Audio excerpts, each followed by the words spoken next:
Let's look at some ways to force a card.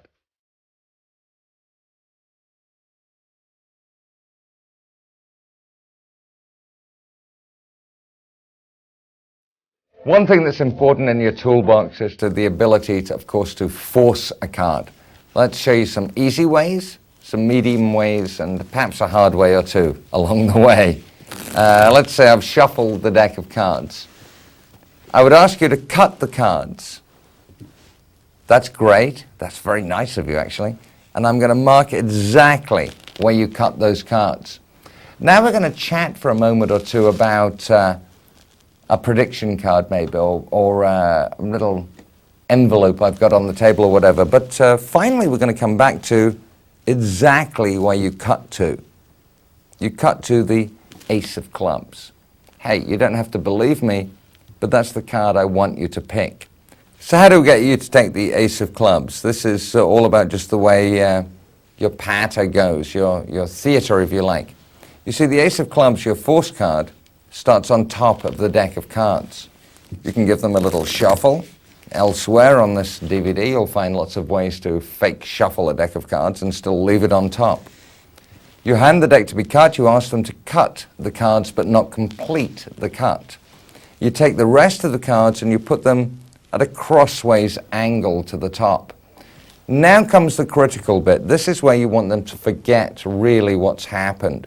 This is where you talk about your prediction envelope, or the fact that you've got a card over here on the table, or what's your name, or give a little chat or a little patter, just to take their attention away from the cards for a minute or so. And then you say, let's look at the card you cut to. And you lift off the top portion and turn over this card. Of course, this isn't the card they cut to, but it's the card they're going to remember that they cut to. And that's a very simple little force called the cross-cut force. So the ace starts on top of the deck, they cut the deck, you mark the cut. After a little bit of chatter, you say, let's look at the card you cut to.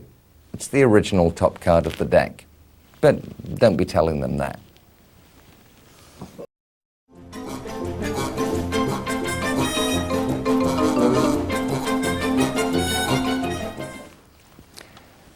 For beginner magicians as well, those who don't want to use the high skill stuff, here's another very simple force. You would ask your friend to think of a number between 10 and 20, not too little, not too big. Let's say they thought of a number, 12. Ask them to count 12 cards off the deck of cards. That would be 1, 2, 3, 4, 5, 6, 7, 8, 9, 10, 11, 12. Let's make this a little more random. Ask them to add the two digits together of their number. So that would be 12. That would be 1 and 2 would be 3, right? And ask them to count down 3 cards. 1, 2, 3 cards. This is the card you're going to use for your special prediction. Hey, let me give you a deal. It's the Ace of Clubs, the card I wanted to force upon you. This is a very, very simple little mathematical force, quite amusing. Very few people use it. I actually kind of like it myself. What you do is you have 1, 2, 3, 4, 5, 6, 7, 8 cards. Your force card is 9th from the top of the deck. It's 9 down. It doesn't matter what number from 10 to 20 they pick. Let's say they pick 15 this time. They just deal 1, 2, 3, 4, 5, 6, 7, 8, 9, 10, 11, 12, 13, 14, 15. Ask them to add those two digits together. That would be, by my reckoning, 6. They deal out 1, 2, 3, 4, 5, 6. The next card, hey, it's your force card. Whatever number they name between 10 and 20, it's going to be your force card if you follow those instructions. Very simple little force for our beginner magicians there. And maybe a reminder for some of our pros. Very nice.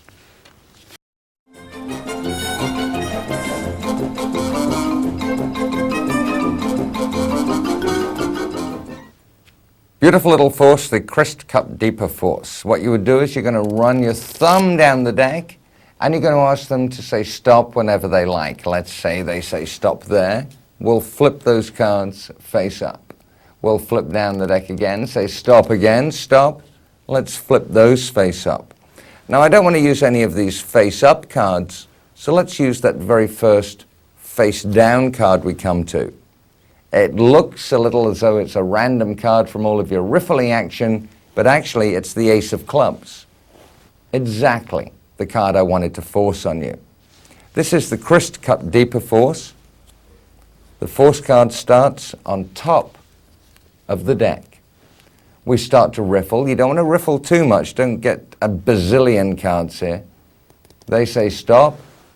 Turn all those cards over. Riffle down a little more. Make sure you're going to the face down ones. They say stop. Turn all the cards over again. Now when you go through the cards to the first face down card, just because of the way physics and math works, that little face down card will be your force card. And that's the Christ Cut Deeper force. Originally published, you would ask them to cut a pile of cards, turn them up, and then cut another pile of cards and turn them up. I just happen to prefer doing it with a little riffle, but riffle or cut, you still get the card.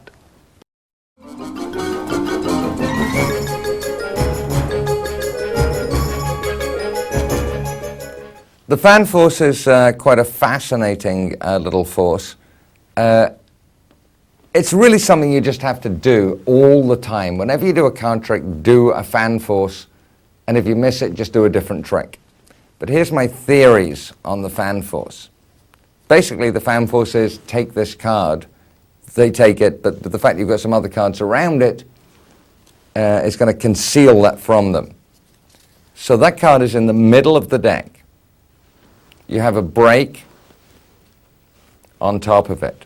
You're now going to fan out the cards and ask them to take a card. As they reach for a card, you're now going to help them out. This is you being Captain Helpful Magician, if you like. So you're saying, take any card you like, my friend. As they reach for a card, what you do is you push this card forward, your force card, start to pull these cards away so that they take the card. Now, if I could, can I borrow a captain hand here from our little camera crew? I'm going to show you exactly what it looks like as a little hand swoops in from absolutely nowhere here.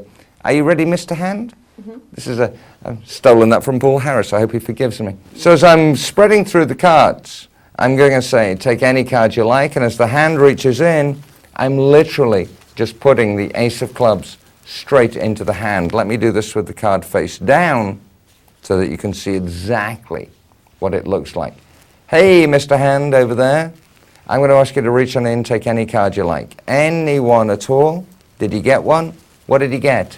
Hey, it's the Ace of Clubs. The fan force is something that's very hard to teach, but it's something you just have to do. You see, it's all about just spread the cards till they start to reach.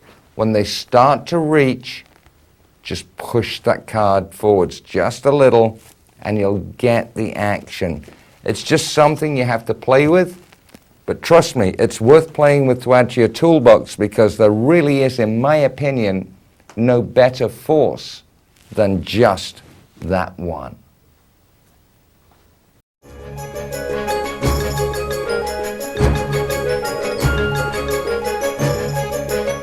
Now, if you really get playful with fan forces, you can try this little puppy. Riffle up the back of the deck and just sight a card, in this case the 5 of clubs. Hold a break on it with your little finger, and as you spread the cards across the table, just leave that one a little more obvious than the others. This is for a tabled fan force. Ask them to pull out a card. Now, if they take out this one, you're golden. I mean, you've got a miracle on your hands. If, on the other hand, they take out another one, ask them to put it back somewhere near the center of the deck. This is like a whole new system here, if you like. And if they put it back here, you know it's right under the 5 of clubs. If they put it back here, you know it's right over the 5 of clubs. If they put it back here, you know it's 1, 2, 3 away from the 5 of clubs. In other words, you're using this secret card as a very cunning key card. So what you're going to do, riffle up the deck, side a card, the 5 of clubs, spread them out, take any card you like. Let's say they take this one, the 2 of diamonds, put it back somewhere in the center of the deck. I now know it's right above the 5 of clubs. So I can go through this deck after a couple of cuts, and there it is, right above the 5 of clubs. So not only do you have a tabled fan force situation, you have a tabled key card. You're way ahead of the game at that point. Nice.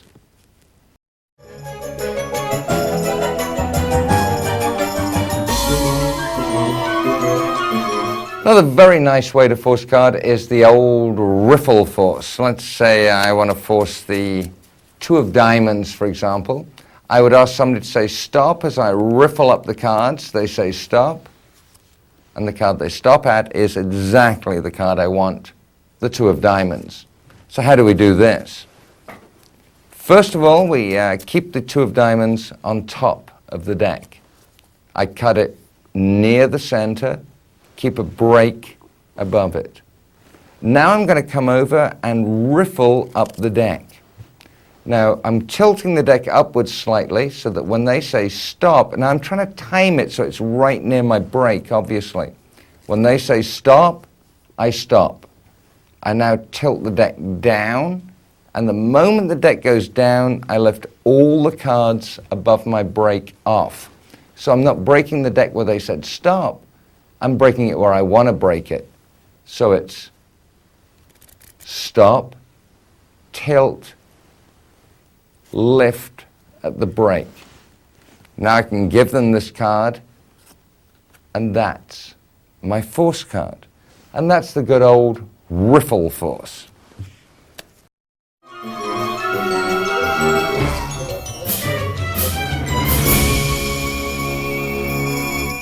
Another way to force a card is the dribble force. This is quite a delightful way to force a card. You hold the deck in your hand and you're going to dribble cards from the top of your hand to the bottom hand. You're going to ask them to say stop whenever they like. So let's do it just like this. They say stop, and they've stopped exactly on your force card. In this case, the ace of clubs. So how do you do the dribble force? This is actually, again, a timing force, very much. Your force card starts on top of the deck. You cut a block of the deck, and a big block of the deck in my case, it's just the way I like to do this, to the bottom of the deck. So we are going to cut a fairly big block, a little over half, to the bottom. So here's your force card, and we're going to hold a break on it right here. As we're going to go into the dribbling action, the right thumb is going to take over the break right here. Now you want to keep the break at this side of the deck and not at this side. You want to kind of keep this side as closed as you can. Now you're going to dribble down, and they say stop, and the moment they say stop, that's when you release all the cards above the break. The ace of clubs in this case. Let me show you that again, try and get my hand out of the way so you can really see it. So you're going to say stop anytime as I'm dribbling through, stop, and that's when you drop at the break. And there's your ace of clubs, the force card. It's another little dribbly force thing. Do it with the card face up.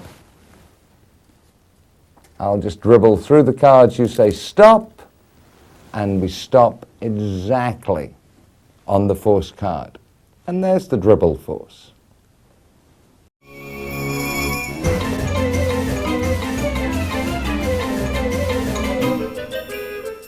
Okay, here's the world's easiest riffle force. I would riffle my left thumb down the deck and ask somebody to say stop at some point. When they say stop, I say take the card you stopped at. At this point, It's my force card, the ace of clubs. This is based around Harry Blackstone Sr.'s revolving pass. It's a delightful little action. I would riffle down the deck, asking them to say stop somewhere. They say stop. I'm going to tip that top little portion above the riffle onto the ends of my right hand fingers. The left hand fingers are going to lift, tipping those cards over. My right hand turns down, and I give them the original top card of the deck. This is, again, all about timing and momentum. So the card is on top, they say stop, and I say take the card that you stopped at, the ace of clubs. This is also great, by the way, for forcing multiple cards. So let's say we need an ace, king, queen for a particular effect. We have those on top of the deck. They say stop, take the cards you stopped at, the ace, king, and the queen.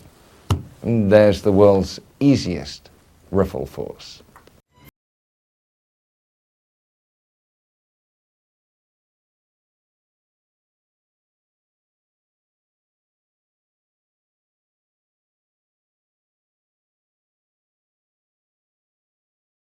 Patio force is it's like pick any two, take one kind of force. It's kind of weird, but kind of cute. You'd lay out, say, 4, 5, 6, 7, 8 cards. Now you would ask them to put 2 fingers on 2 cards. Or you can put 2 fingers on 2 cards. So, well, what the hell? I'll put 2 fingers on 2 cards. I'll put them on those 2. Ask them to choose either one of those cards. Whichever one they choose, you take away. They then put their fingers on 2 cards. You choose one, it's taken away. Now I'm going to take these 2, whichever one they choose, I take away. In other words, every time it's pick any one out of 2. So they do this, I'll pick this one. I'll do this, they pick this one. They do this, I'll pick that one. Now we're down to 2 cards. This one goes, and we're left with just 1 card. It looks like a very free choice of card, but we're left again with the ace of clubs. This is actually just, I hate to use the word BS, so I won't use the word BS, but that's essentially what it is. Your force card is on top of the deck in this case. We'll lay out 8 cards. Just remember where your force card is. Now, when you place 2 fingers down, you place 2 fingers on any cards that aren't your force card. So they can choose either one for you to take away. Keep an eye on where your force card is. If their fingers go onto your force card, pick the other card. So in this case, that one would go. Let's do this one. That one can go. In other words, all you're doing is keeping this force card in place. Let's leave it face up so that you can see exactly what's going on here. So there's our little force card on top of the deck. Oh, threw in a shuffle. So we're laying out 8 cards. Touch any 2 cards. Okay, I'll take away that one. I'll touch these 2 cards. Which one do you want me to get rid of? Oh, that one. You touch 2 cards. Those 2? Well, I'll get rid of that one. I'll touch these 2. Let's get rid of that one. You're touching those 2? Ooh, I think I'll get rid of that one. Notice how you're just keeping the force card in place. These 2, let's get rid of that one. You're touching these 2. Oh, let's get rid of that one. You're left with the force card simply by using the pick any one, take one away principle. That's actually a very cool effect. Read Robert Neal's books for some great presentations using this exact force, the patio force.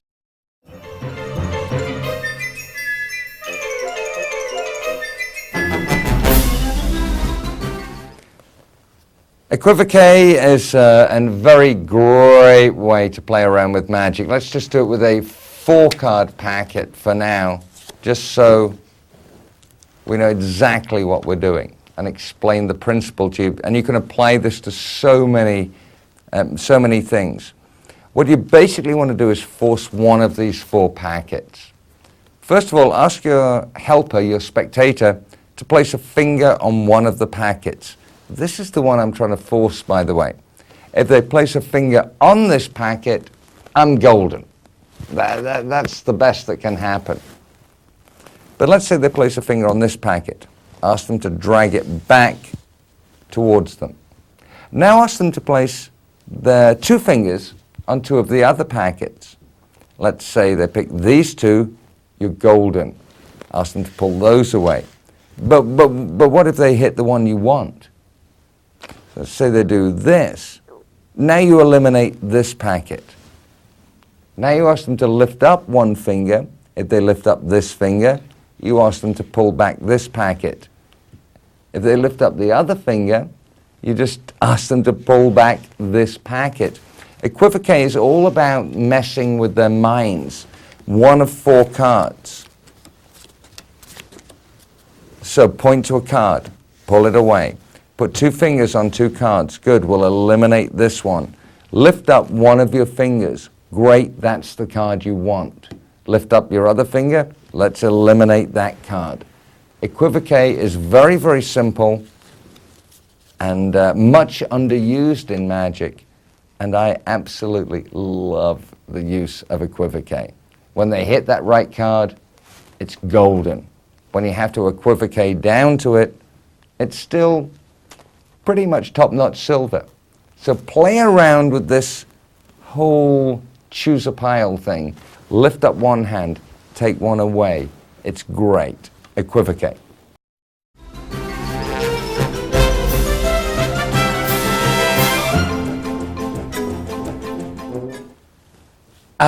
Something I call the Vernon-esque 3-way, I use as a force. Let's pick a little force card out here so it doesn't look too twitchy.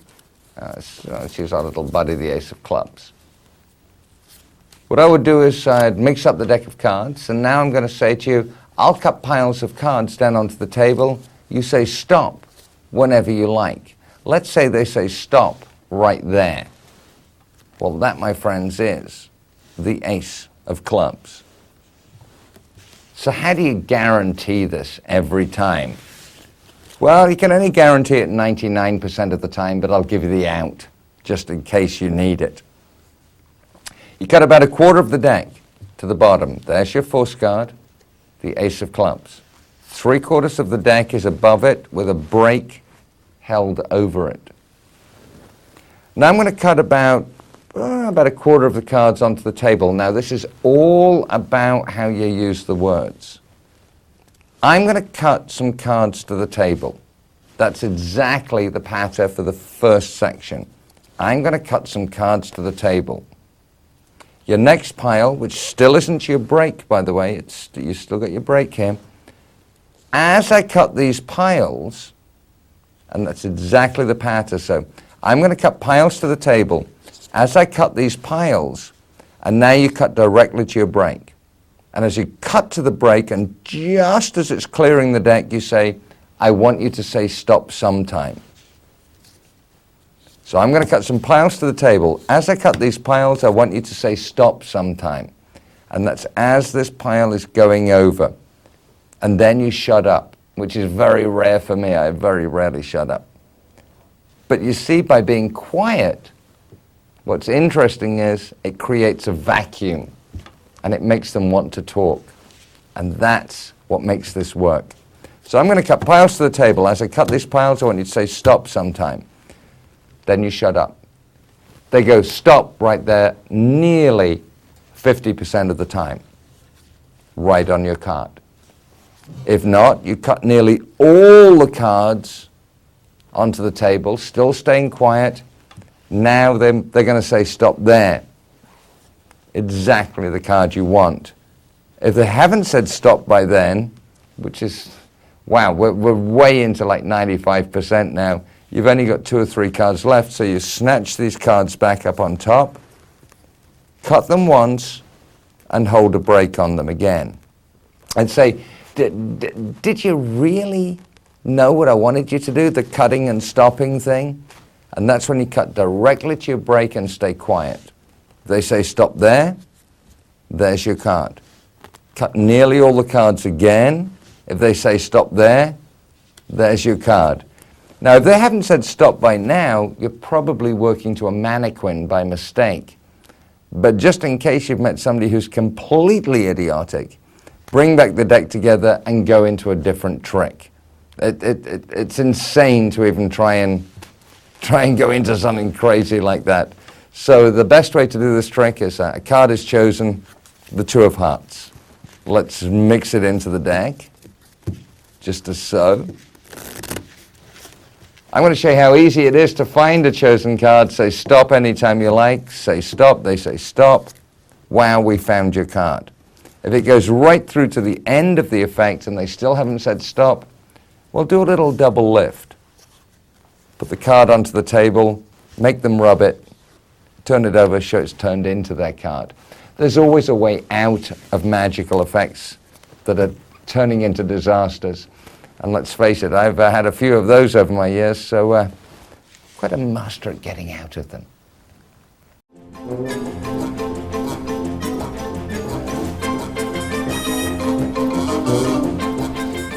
Very simple way to use a force is by using the Hindu shuffle. The Hindu shuffle is where you grab little packets off the top of the deck and pull them into your left hand just as so.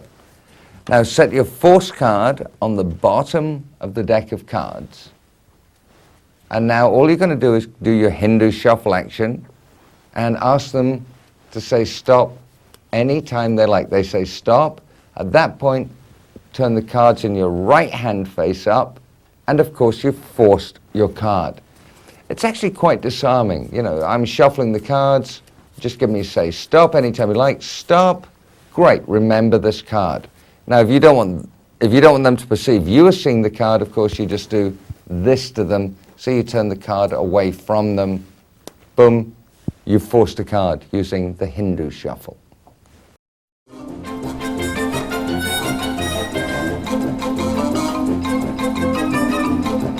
My little buddy Wesley James, great guy, came up with quite a nice touch on this Hindu shuffle force. Let's show you this. So I would ask you to say stop sometime. So you would yell out stop, at which point I'd say, so you've stopped at a card somewhere in the center of the deck.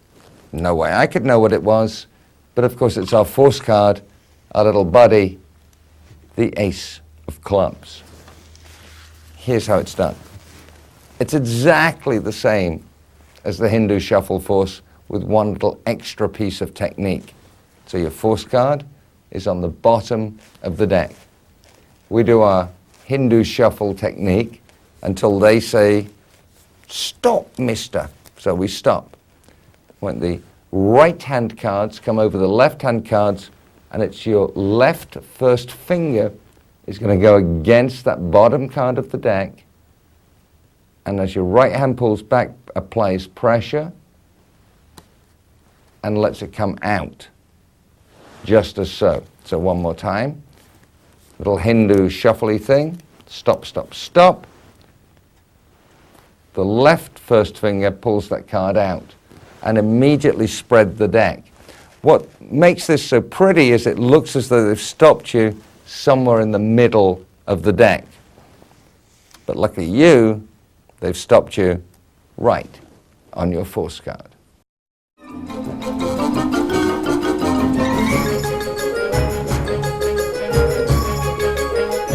A great Welshman friend of mine, Trevor Lewis. Trevor, it's lovely. I hope you're listening to this, darling. Marvellous. Trevor Lewis came up with a very, very simple little force that I think is quite cool. It's one of those disarming, deceptive little forces. I would riffle through the deck of cards and ask you to say stop. You say stop, and I say, yep, there's a card right in the middle of the deck, exactly where you said stop. You want to guess what the card is, my friends? It's our little buddy, the force card, the ace of clubs. This is so remarkably simple, it amazes me. The ace of clubs is on top of the deck of cards. We riffle down the deck, they say stop. Now we lift up the right hand packet and we're essentially going to do a slip cut, I guess, of the top card. So what we do is we pull the top card sticking out into the center of the deck and put the other packet on top. All you've done is pull the top card into the center of the deck. But if you imagine it under the strenuous performance conditions you're working with, you say, just say stop, that's great, yeah, so you've got a card somewhere in the middle of the deck you stopped exactly at. You start to realize just how clever Trevor Lewis is. So let's look at this from my view so you can get the timing. At full speed, it's that. The card's sticking out of the middle of the deck. Let's leave the card face up on top of the deck. So we riffle down, they say stop. The right-hand section comes across and forward as the left thumb pulls the top card over and comes back on top. So one more time. It's just, wow, you've stopped at a card somewhere in the middle of the deck. Of course, it's actually the top card of the deck, your force card, and that's really smart. Here's some more stuff to add to your toolbox.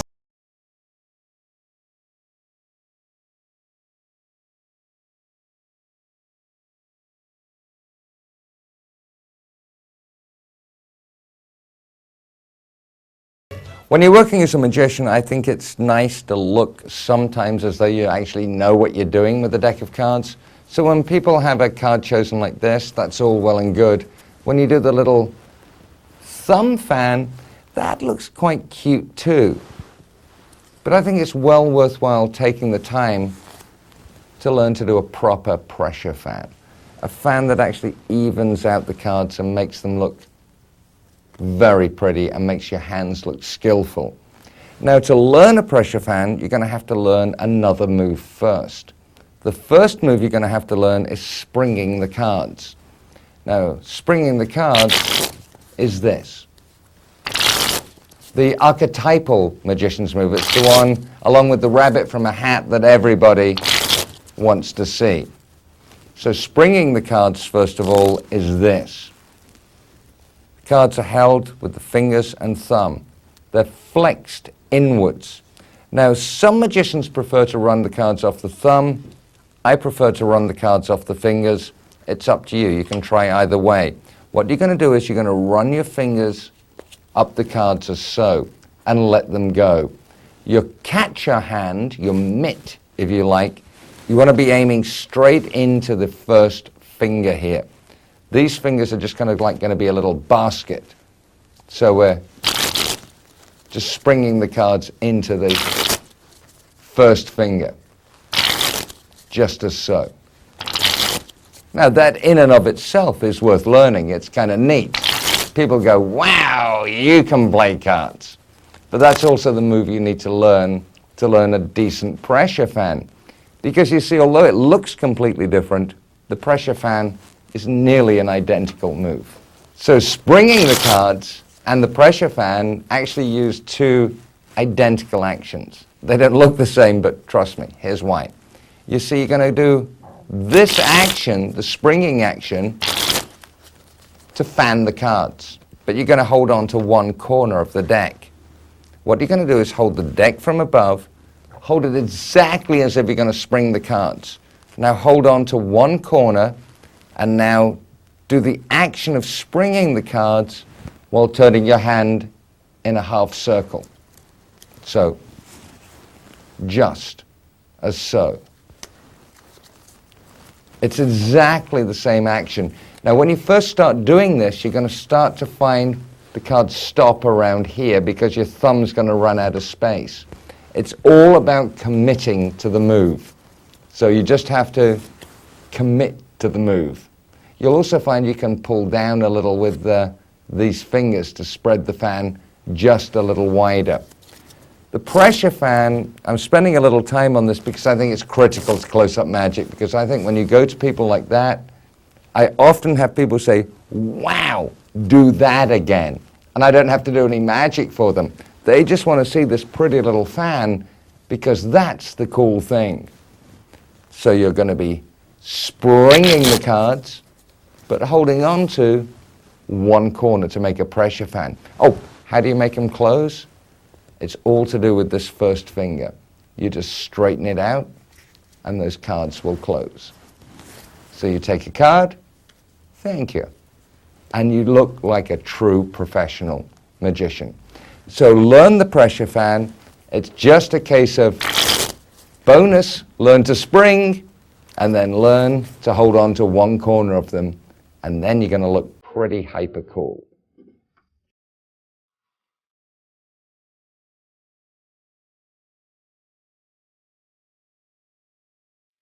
And, you know, if you're going to fan cards, let's have some fun with cards. We discussed pharaohs elsewhere on these DVDs. Let's give the deck a little pharaoh. And you want to have some real fun with people. Why don't we look at a giant fan here? That's kind of neat. How do you do it? It's very, very sweet. So to do the fan, what you're going to do is do a little pharaoh shuffle. Now, you don't want cards to be outside at the bottom, so you really want to make sure you've got some cards at each end. So at each end you want cards. Now you're just going to hold the deck as if you're going to do a thumb fan, remember that little baby fan, and just run the cards around to make a giant fan. This is kind of cool for having people choosing a card. Hey, take a card, my little furry friend.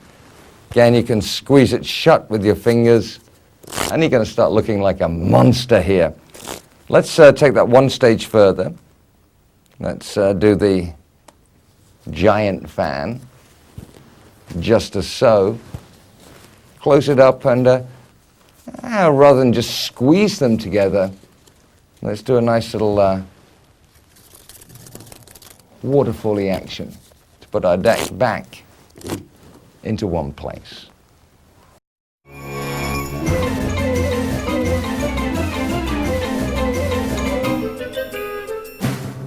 And here's the double waterfall flourish thing. It's kind of cute. I'm not a big flourishy kind of fan, just every now and then I like to do them. So we've done our giant fan. That's kind of cool. Now what we're going to do is lift these cards just up a little. These are the outside cards, the ones that are actually inside the pharaoh, if you like. They're going to be lifted upwards. The first finger goes between them, and the thumb goes on the back of them, just as so. So they're kind of locked into this position. So from here, we lift. First finger goes between them. Thumb goes on the back. So now they're locked into this position. Now the other hand comes underneath, and really you can get quite a drop on this when you go berserk, but all you have to do is release the pressure, and those cards will fall down into your hands.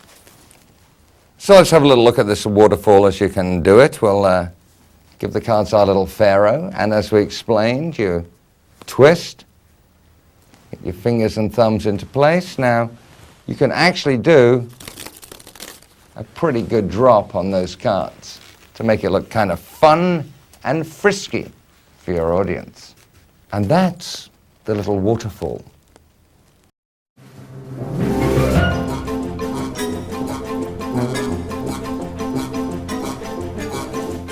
Nice little flourish. I mean, the springing is kind of cool, but the waterfall is also kind of nice. The waterfall looks very, very pretty with cards. And here's how it's done. It's just going to take you a little time to practice. And by the way, I suggest you practice over a bed, because when you drop the cards, it's blessed to reach down to pick them up. What you're going to do is you're going to put the cards into your hand, thumbs at the back, fingers at the front, and you're going to squeeze in. Now, do you see how that kind of separates all the cards out, just as so? Now it's all about just releasing pressure on the cards. They're already separated for you to fall in the waterfall. You just have to let them go at the right time. So we'll give the deck a little squeeze, and there's the waterfall. Give the deck a little squeeze. Oh, you naughty boy. Give the deck a little squeeze, there's the waterfall. Give the deck a squeeze, there's the waterfall. It's all about this squeezing action between the fingers. Let me show you this very close up. So there's the deck. I squeeze it, and that's what separates out each and every card, making the waterfall possible. So there's your separation, so that now, when you do your squeeze, those cards are going to fall perfectly, just like a little baby Niagara Falls. Oh, ba-ba-ba-ba, love you, baby.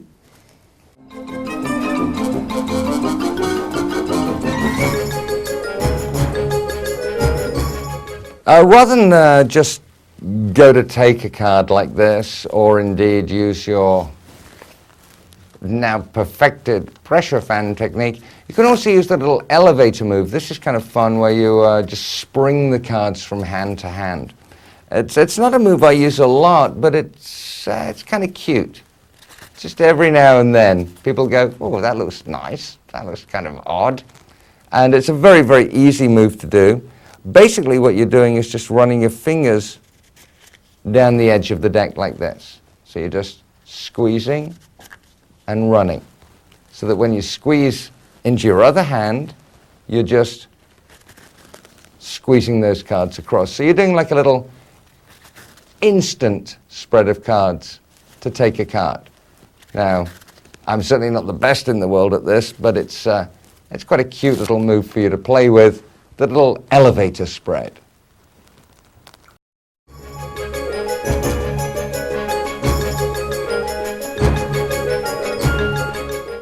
One of the oldest gags in the magic world, and I still use it to this day in my off-Broadway show in a very, very weird way, but it's kind of fun, is when you say to somebody, I want you to take any card you like, just any card you like at all, my friend. Now, it's quite interesting that there's not too many people actually know how to do it properly. That's the interesting thing. So let's do a pressure fan. Now, if you remember, your first finger, because of the way you do the pressure fan, will be curled down. That means your first finger can push up on that card and twist it backwards and forwards between first and second finger. So when you do a pressure fan, my friends, you can say to your little audii, take any card you like, my friends, any one at all. Whoop, it's hiding. And it's just a fun little way to add a little humor to your card selection process. And that's a nice little card joke to use with your pressure fan.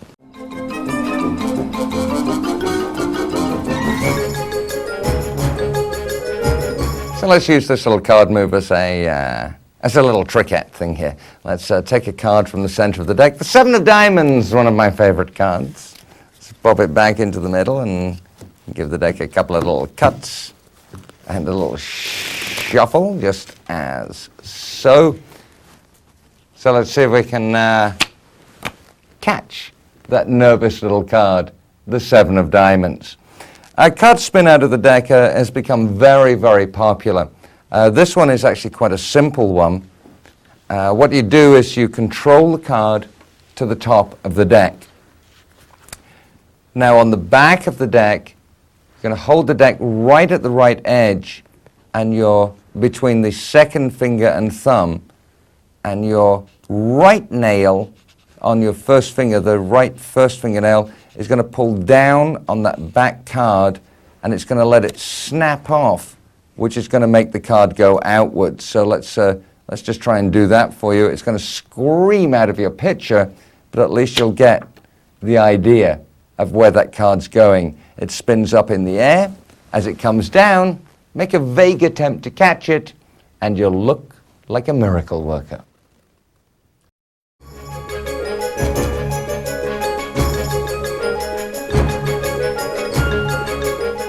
And while we're talking about little springy things, this isn't really a close-up thing, but let's just throw it in as fun into our toolbox in case you want to do a little stand-up thing.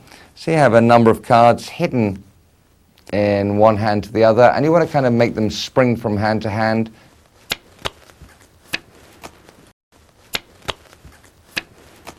So this little springy thing is just kind of fun. The cards are held in the right hand as so. Now you bend your fingers in, the thumb comes in and lifts back just the top card, and now the thumb is going to move to the right. Now what that's going to do is make this card start to move out to the left, but with a spinning action. So as your thumb comes off it, it's going to spin away just like so.